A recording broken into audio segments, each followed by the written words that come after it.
Welcome to new TV Telugu. ముందుగా అందరికీ ఉగాది శుభాకాంక్షలు. ఇప్పుడు ఏపీ టాప్ 10 చూద్దాం. పెదబయలు మండలంలోని రూడకోటలో సచివాలయ భవన నిర్మాణ పనులు నత్తనడకన సాగుతుంది. 2019 సంవత్సరంలో సంబంధిత గుత్తేదారు సచివాలయ భవన నిర్మాణ పనులు చేపట్టారు.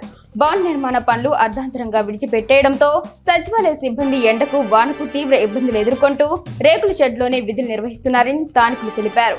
ఈ సమస్యపై సంబంధిత అధికారులు స్పందించి చర్యలు చేపట్టాలని గిరిజనులు కోరుతున్నారు. ఉంగుటూరు చల్లాలమ్మ అమ్మవారి జాతర సంబరాలు ఆదివారం వైభవంగా ప్రారంభమయ్యాయి. బాణసంచాల కాల్పులతో బ్యాండ్ మేళాలతో అమ్మవారిని పుట్టినిల్లు అయిన తల్లాప్రగడ భీమేశ్వర స్వామి ఇంటికి తీసుకువెళ్లారు. అక్కడ అమ్మవారికి ప్రత్యేక పూజలు నిర్వహించారు. ఉత్సవ కమిటీ చైర్మన్ సూరత్తుల శ్రీనివాస్, ప్రజాప్రతినిధులు, గ్రామస్తులు పాల్గొన్నారు.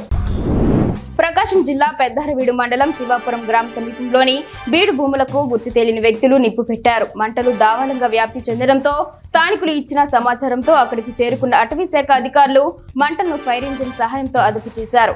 అయితే ఎంత మొత్తంలో రైతులు ఆర్థికంగా నష్టపోయారో అంచనా వేస్తున్నామని అగ్నిమాపక శాఖ అధికారులు తెలిపారు. నెల్లూరు నగరంలోని జిల్లా కోర్టులో దాదాపు 4 ఏళ్ల తర్వాత బార్ అసోసియేషన్ ఆధ్వర్యంలో యాన్యువల్ డే సెలబ్రేషన్స్ నిర్వహించారు. ఈ కార్యక్రమానికి ముఖ్య అతిథిగా హైకోర్టు న్యాయమూర్తి కొనకంటి శ్రీనివాస్ రెడ్డి హాజరయ్యారు. ఈ సందర్భంగా ఆయన న్యాయవాదులకు పలు సూచనలు అందించారు. న్యాయవాదులు చట్టాలను సమగ్రంగా తెలుసుకోవడంతో పాటు తమలో ఉన్న నైపుణ్యాన్ని మరింత పెంచుకోవాలన్నారు. హత్య సినిమాపై ఫిర్యాదు చేస్తే వైసీపీ నాయకులకు ఉలికిపాటు ఎందుకని వైఎస్ వివేక హత్య కేసు అనుమానితుడు సునీల్ యాదవ్ పేర్కొన్నారు. పులివెందుల వైఎస్ఆర్ క్లబ్ లో ఆయన మీడియా సమావేశం నిర్వహించారు. సునీల్ యాదవ్ మాట్లాడుతూ ప్రొద్దుటూరు మాజీ ఎమ్మెల్యే శివప్రసాద్ రెడ్డి నేను కోట్లకు పడగలెత్తడం జరిగిందని పేర్కొన్నారని, నేను కోట్లకు పడగలెత్తి ఉంటే అద్దె భవనాల్లో ఉండాల్సిన అవసరం లేదన్నారు. వాహనదారులకు రోడ్డు భద్రతపై అవగాహన పెంచే దిశగా Gonegandla CI Vijayabhaskar police station ఆవరణలో అవగాహన కార్యక్రమం నిర్వహించారు. ఈ సందర్భంగా ఆయన వాహనదారులతో సమావేశమయ్యారు. ప్రజలు, విద్యార్థులు రోడ్డు భద్రతపై కనీస అవగాహన కలిగి ఉండాలని తెలిపారు. Helmet, driving licence, seat belt, మద్యం తాగి డ్రైవింగ్, మొబైల్ వినియోగం వంటి అలవాట్లు ప్రమాదాలకు కారణమవుతాయని ఆయన పేర్కొన్నారు. కైకలూరు గ్రామ పంచాయతీ కార్యాలయం వద్ద కాంట్రాక్ట్ శానిటేషన్ వర్కర్లు నిరసన దీక్ష చేపట్టారు. గ్రామ సర్పంచ్, ఆమె భర్త అనాలోచిత నిర్ణయం వల్ల 86 మంది వర్కర్లు రోడ్డున పడుతున్నామని వారు ఆవేదన వ్యక్తం చేశారు. గతంలో 480 రూపాయలు రోజు కనీస వేతనం చెల్లిస్తే ప్రస్తుతం 265 రూపాయలకు కుదించి అన్యాయం చేస్తున్నారని ఆరోపించారు.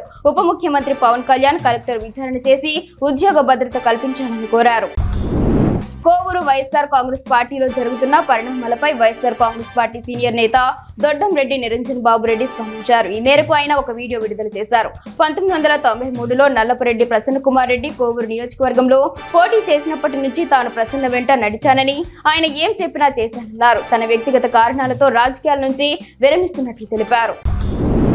ఎన్నో అనుమానాల మధ్య విశాఖ జీవీఎంసీ బడ్జెట్ యథావిధిగా జరిగింది. మేయర్ హరివెంకట కుమారి అధ్యక్షతన బడ్జెట్ సమావేశం నిర్వహించారు. మహా బడ్జెట్ 4761.87 కోట్ల రూపాయలు కాగా సభ్యులు ఆమోద ముద్ర వేశారు. అంతకుముందు వివిధ అంశాలపై కూటమి కార్పొరేటర్లు గందరగోళం సృష్టించారు. మొత్తానికి ఎటువంటి ఆటంకాలు లేకుండా బడ్జెట్ ఆమోదం పొందింది.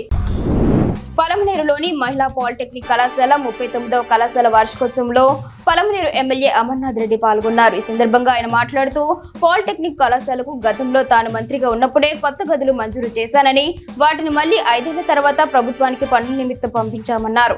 విద్యారంగ అభివృద్ధికి చంద్రబాబు నాయుడు, లోకేష్ బాబు ఎంతో చిత్తశుద్ధితో ఉన్నారని తెలిపారు.